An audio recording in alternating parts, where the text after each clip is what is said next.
मैं हूं अंजलि और आप देख रहे हैं आरपीएस समाचार। तो चलिए शुरुआत करते हैं आज की बड़ी खबर से। प्रयागराज में व्यवसायी से 14 लाख की रंगदारी मांगी, रुपए ना दिए तो घर पर बम से हमला, गोली से उड़ाने की धमकी, दहशत में परिवार। प्रयागराज के मीरापुर निवासी व्यवसायी से 14 लाख रुपए की रंगदारी मांगी गई है। रंगदारी के रुपए न देने पर व्यवसायी के घर पर बम से हमला किया गया। बम की आवाज इतनी तेज थी कि आसपास के लोग भी दहशत में आ गए। रंगदारी मांगने वाले ने रुपए न देने पर व्यवसायी को गोली मारने और रिश्तेदारों के घर में भी बम से हमला करने की धमकी दी है। बम से हमले के बाद पुलिस ने मामला दर्ज कर लिया है और जांच शुरू कर दी है।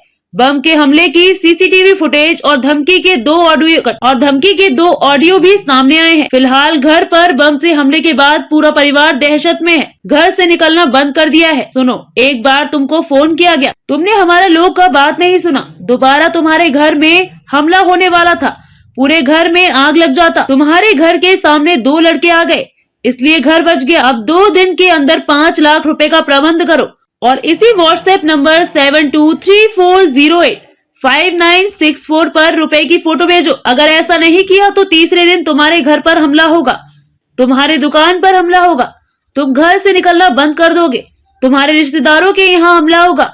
अपनी बहन की शादी अभी कुछ दिन पहले ही की है, उसके घर पर हमला होगा। किस किस के यहाँ बचा पाओगे? तुम्हारे बारे में तुमसे ज्यादा हम जानते हैं। इस चीज को दिमाग से निकाल देना कि कहीं पुलिस FIR जैसी चीजें करने की कोशिश मत करना। कितने दिन बचकर रहोगे? 2 दिन, 4 दिन, महीने भर? जिस दिन मार्केट में दिखोगे तुम्हारे ऊपर हमला होगा। जितना आज तक तुमने और तुम्हारे पापा ने बनाया है सब खत्म हो जाएगा। तुम्हारे घर वाले वैसे भी लगे रहते हैं कि कब इसको कुछ हो और पूरी प्रॉपर्टी उसकी हो जाए, तो उस चीज का विशेष ध्यान रखो। जैसे जैसे कहते हैं करते जाओ। आगे से अगर कोई तुम्हें परेशानी होगी तो इस व्हाट्सएप नंबर पर भेज देना, कोई तुम्हें दिक्कत नहीं होगी। और अगर तुमने हमारी बात नहीं मानी तो फिर अपने मरने का इंतजार करिए। अभी अभी शादी हुआ है तुम्हारी बीवी और माँ का क्या होगा? सारी चीजें खूब अच्छे से सोच लो। कल तुम्हें पैसे का प्रबंध करना है। 5 लाख रुपए बनाकर रखिए। ज्यादा बातें नहीं करूंगा। पिछली बार तुमने हमारी बात का लोड नहीं लिया, कल पैसा नहीं आया तो घर से निकलना बंद कर देना। गोली कहाँ से चल जाएगी पता नहीं चलेगा। धमकी देने वाले ने आगे कहा कि तुम्हारे रिश्तेदारों के बारे में सब पता है, अगर पैसा नहीं मिला तो किसके घर पर हमला हो जाएगा तुम्हें पता भी नहीं चलेगा। धमकी देने वाले ने बम मारने से पहले व्यापारी को 7234085964 से फोन कर धमकाया था। उसके बाद जब व्यवसायी ने पैसे नहीं दिए तो घर पर सोमवार की रात बम बरवा दिए। बम मारने के बाद दूसरे नंबर 9335714389 नंबर से फोन कर दोबारा जान से मारने की धमकी दी। धमकी देने के बाद रंगदारी मांगने वाले ने 5 लाख रुपए में 9 लाख रुपए ब्याज जोड़कर 14 लाख रुपए की डिमांड कर दी है।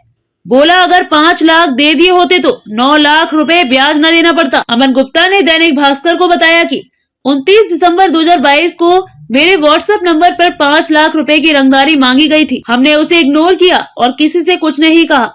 दोबारा 11 फरवरी 2023 को मुझे फोन करके 5 लाख रुपए देने और ना देने पर जान से मारने की धमकी दी गई। इसके बाद 12 फरवरी को मेरे घर पर बम से हमला करवा दिया गया। हमले के बाद मुझे दोबारा फोन करके जान से मारने की धमकी दी गई। रुपयों का हिसाब बकायदा पर्ची पर लिखकर व्हाट्सएप पर भी किया गया है। बेटा बलराम कैसे हो? हमने तुमसे कहा था पैसा टाइम पर दे देना, नहीं दिया, देखो अब क्या हो गया। तुमने बात नहीं मानी तो देखो बम चल गया। कैमरा लगाने से क्या होगा? कैमरा लगाने से क्या होगा? कैमरा लगाने से क्या होगा? कैमरा लगाने से क्या होगा? सदियाबाद में छोटे छोटे लड़कों को 100 रुपए देकर बम मरवाया जा सकता है। तुम्हारे घर के पास कूड़ा घर है, वहाँ की दीवार फांदकर छोटा लड़का भी बम मार देगा तो कोई क्या कर लेगा? आने जाने में कई सारी गाड़ियां वहाँ से। खबरों में अब तक बस इतना ही। मिलते हैं फिर ऐसी ही बड़ी खबर के साथ। तब तक के लिए नमस्कार और देखते रहिए आरपीएस समाचार।